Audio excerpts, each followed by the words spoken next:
నమస్తే, welcome to great Andhra. మనతో పాటు ఉన్నారు సీనియర్ పొలిటికల్ అనలిస్ట్ జిఆర్ మహర్షి గారు. నమస్తే సార్. నమస్తే అమ్మా.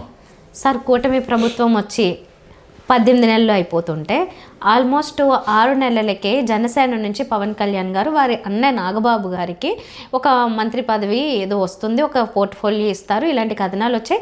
అప్పుడు ఒక నోటీస్ లాంటిది ఏదో ఇచ్చారంటే ఏంది ఓకే తీసుకుంటున్నారు అని చెప్పి.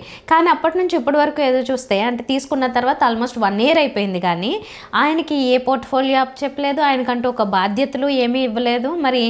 మరి ఎందుకని అంటే జనసేన నుంచి పోనీలే అన్నగారికి ఇప్పించుకున్నారని అప్పుడు అన్ని విమర్శలు అయితే వచ్చాయి, దానికి ఫలితం కూడా దక్కకుండా పోయిందే. అది పవన్ కళ్యాణ్ గారే చెప్పాలి. ఎందుకంటే నాగబాబు గారికి పదవి ఇస్తాము, మంత్రి పదవి అని అఫీషియల్గా చెప్పారు. అఫీషియల్గా అంటే చంద్రబాబు గారు ఒక నోట్ పంపించారు, అఫీషియల్ నోట్ అది. నాగబాబు గారికి మంత్రి పదవి అని అందరూ రాశారు. అప్పుడు నిజానికి మంత్రి పదవి ఇవ్వాలి అనుకుంటే ఎమ్మెల్సీ కూడా ఏం అవసరం లేదు. యాజ్ పర్ రూల్స్ ఏమిటంటే మీరు మంత్రిగా ఎవరినైనా నియమించవచ్చు, ఎక్కడ దారిని పోయేవారిని ఒక ఆయన తెచ్చి కూడా మీరు మినిస్టర్ అని చెప్పచ్చు. కానీ 6 నెలల్లోగా అతను చట్టసభలకు ఎన్నిక కావాలి, అది రూలు.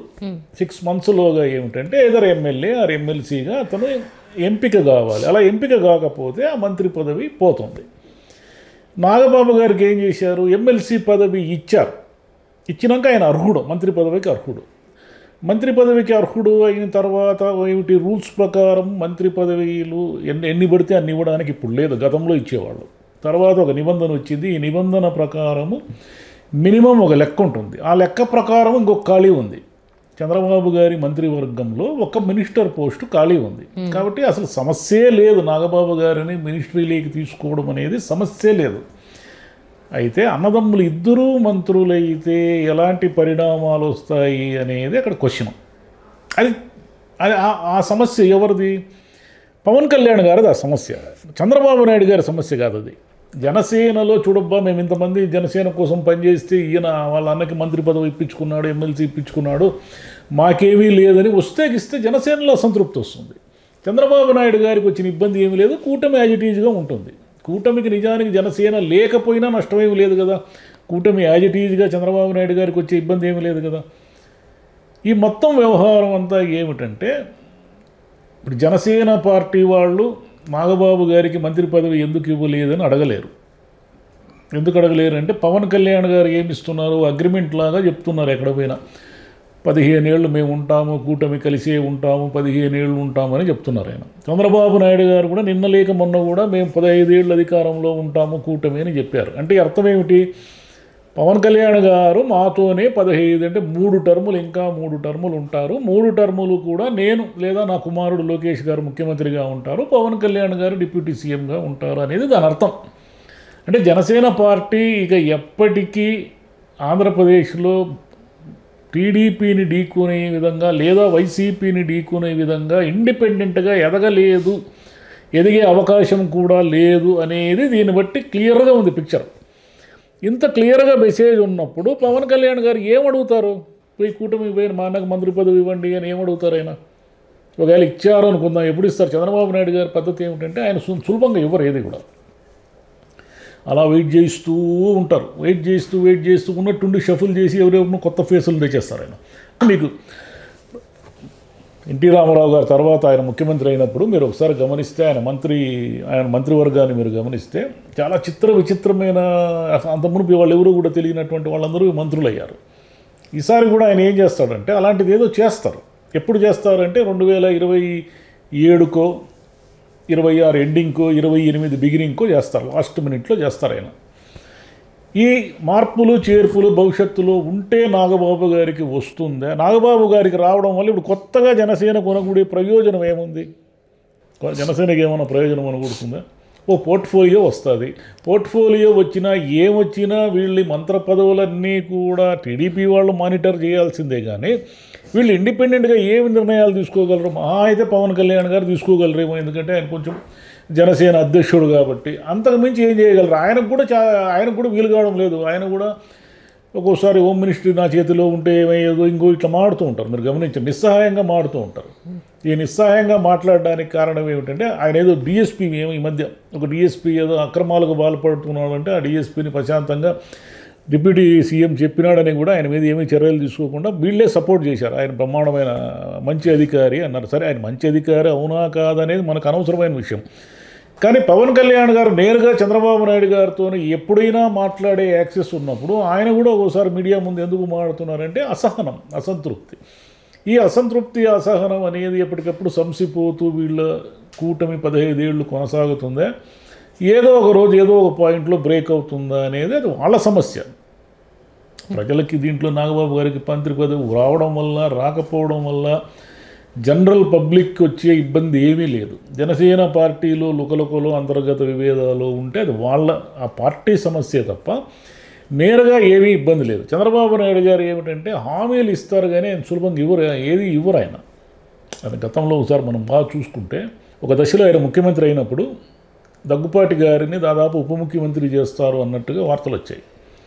కానీ చాలా అతి తక్కువ సమయంలోనే దగ్గుపాటి వెంకటేశ్వరరావు గారు బయటికి వెళ్ళిపోయారు. హరికృష్ణ గారిని మంత్రి చేసినప్పుడు కూడా ఆయన చాలా కాలము ఒక పవర్ పాయింట్గా కొనసాగుతారు అనుకున్నారు. కానీ చాలా తొందరలోనే ఆయన బయటికి పోయి పార్టీనే పెట్టుకున్నారు. అందువల్ల ఏమిటంటే ఈయన ఈ చేసే హామీలను అంత నమ్మలేము మనం. రైట్. ఇంకొకటి ఏంటంటే నాగబాబు గారికి పవన్ కళ్యాణ్ గారి కంటే కూడా కొంచెం ఎక్కువ వాక్ స్వాతంత్రాన్ని ఉపయోగించుకునే ఒక అలవాటు ఉంది. ఎందుకంటే ఆయన ఎప్పుడైనా ఏ టైంలోనే ఏమన్నా మాట్లాడగలుగుతారు. ఏదన్నా ఒకవేళ in case very important portfolio లాంటిది అప్పచెప్పినా కూడా దాంట్లో ఎప్పుడైనా ఆయన అంటే కూటమిలో ఉన్నామా లేదా అనేది ఆలోచించకుండా మేబీ మాట్లాడే అవకాశాలు కూడా ఉంటాయి. కాబట్టి కాస్త చూసి చూడకుండా అలా అంటే అలా కాలం గడుపుకుంటూ వస్తున్నారు అనే వర్షన్ చూడొచ్చా మనం? అంటే ఒకటి రాజకీయ అనుభవం లేనప్పుడు ఏం జరుగుతుందంటే ఆ మాట ఒక్కొక్కసారి కంట్రోల్ ఉంటుంది. రాజకీయ అనుభవం ఉన్న వాళ్ళకే కంట్రోల్ పోతూ ఉంది. రాజకీయ అనుభవం లేని వాళ్ళ కంట్రోల్ పోవడంలో ఆశ్చర్యం ఏముంది? నాగబాబు గారి పొలిటికల్ గ్రాఫ్ అంతా మనం తీసుకుంటే ఆయన ఎప్పుడు ప్రత్యక్ష రాజకీయాల్లో లేడు కదా, పోటీ చేసి ఓడిపోయిండొచ్చు. చట్టసభల్లో లేడు కదా ఆయన, ఇప్పుడు కదా మొన్న కదా ఎమ్మెల్సీ అయ్యాడు. అంత మునుపు చిరంజీవి గారి పార్టీకి ఆయన వెనకుండి పనిచేయచ్చు, లేదా పవన్ కళ్యాణ్ గారి పార్టీకి వెనకుండి పనిచేయచ్చు. కానీ నేరుగా లేడు ఆయన ఎప్పుడు కూడా. అంటే ఒక మంత్రి పదవిలో ఉన్నప్పుడు నాగబాబు గారు ఎలా మాట్లాడతారనేది ఎవరికీ తెలియదు. అంటే ఇప్పుడు నోరు జారని వాళ్ళు ఎవరున్నారు? అందరూ నోరు జారేవాళ్లే కదా. ఎవరు మాత్రం ఇప్పుడు మంత్రి పదవి అనుభవాలు ఉన్నవాళ్ళు ఎంతమంది ఎన్ని విషయాల్లో నోరు జారడం లేదు మనం చూస్తున్నాం కదా. కానీ నోరు జారుతారనే భయంతో పదవి ఇవ్వలేదు అనేది కరెక్ట్ కాదు. పదవి ఇవ్వలేదు అంతే. ఎందుకు ఇవ్వలేదంటే అది చంద్రబాబు నాయుడు గారికి, పవన్ కళ్యాణ్ గారికి తెలియాలా, మిగతా వాళ్ళకి ఎట్లా తెలుస్తుంది? ఆయన అడిగేవాళ్ళు ఎవరు? మీరు పవన్ కళ్యాణ్ నాగబాబు గారికి పదవి ఇవ్వండి అని అడిగేవాళ్ళు ఎవరు? అడిగితే పవన్ కళ్యాణ్ గారు అడగాలి. మిగతా వాళ్ళకి ఏం అవసరం ఉంది? అంతే. లోపల లుకలుకలు ఒకరిలో ఒకరు ఉండే ఆ లుకలుకలతో అయినా కనీసం ఈయన కోసం పోరాటం చేయాల్సిన అవసరం వాళ్ళకి లేదు. ఎందుకు చేస్తారు? నాగబాబు గారి కోసం ఎవరు పోరాటం చేస్తారు? ఆయన తమ్ముడే చేయాలా చేస్తే. లేదంటే ఇప్పుడు ఈ మధ్యకాలంలో నాగబాబు గారు కూడా యాక్టివ్గా లేరు. మీరు గమనించండి, పెద్ద పొలిటికల్ యాక్టివిటీ ఏం లేదు అక్కడ. ఏమైనా భీమవరం అటువైపు ఏమన్నా, పిఠాపురం వైపు ఏమన్నా ఉన్నారేమో మనకు తెలియదు. కానీ ఈ మధ్యకాలంలో ఆయన పెద్దగా యాక్టివ్గా పాలిటిక్స్లో మనకు కనబడడం లేదు. ఎందుకు సైలెంట్ అయిపోయారో మరి, ఏమి ఇన్స్ట్రక్షన్స్ వచ్చాయి ఏంటో ఏమో మనకు తెలియదు. కానీ ఎవరు అంతా చంద్రబాబు నాయుడు గారు, లోకేష్ గారే పర్యవేక్షిస్తున్నప్పుడు ఎవరైనా, మిగతా వాళ్ళు ఎవరైనా కూడా పెద్ద వృక్షం కింద ఇంక మొలకలు పెరగవు. పవన్ కళ్యాణ్ గారు కూడా 15 ఏళ్ళు కాదు, ఇంక 20 ఏళ్ళు ఉన్నా ఆ కూటమిలో ఉన్నంతకాలం ఆయన ఎదగరు. అలా ఉన్నంతకాలం ఉండాల్సిందే. చంద్రబాబు నాయుడు గారు ఎందుకు ఎదగనిస్తారు? సమాంతరంగా తన కుమారుడు లోకేష్కి సమాంతరమైన నాయకుడిని ఎందుకు ఎదగనిస్తారు? అలా ఉండనిస్తారు అంతే. ఆయన ఉండడం వల్ల ఓట్లు చీలిపోకుండా రేపొద్దున మామూలుగా చంద్రబాబు నాయుడు గారి భయం ఏమిటంటే ఇండిపెండెంట్గా పోటీ చేయలేరు ఆయన. అంటే ఇండిపెండెంట్గా మీన్స్ ప్రతిసారి కూడా తెలుగుదేశం పార్టీ ఎవరితో ఒకరితో చేతులు కలిపి అలయన్స్లోనే పోటీ చేయడం ఆయనకు అలవాటు మొదటి నుంచి కూడా అది. కాబట్టి ఆయన ఆ పద్ధతి ప్రకారమే ఉన్నారు ఆయన. రైట్. సో ఉన్న ఒక్క ఆల్టర్నేట్ పార్టీ కూడా కలిసిపోయే ఒకటి ఉంది. అంటే ఉన్నదంటే పవన్ కళ్యాణ్ గారు, జనసేన. అది కాస్త కూటమిలో భాగమైపోయింది కాబట్టి సరే ఇంకా ఉన్న 2 ఆప్షన్స్లోంచే ప్రజలు ఎప్పుడు ఎంచుకోవాలనుకున్న 2 ఆప్షన్స్ ఉన్నాయి. ప్రజలకు ఒకటే ఆప్షనే, చంద్రబాబు గారిని వద్దనుకుంటే వైసీపీని వద్దనుకుంటే కూటమి, అంతే. రైట్, అంతే.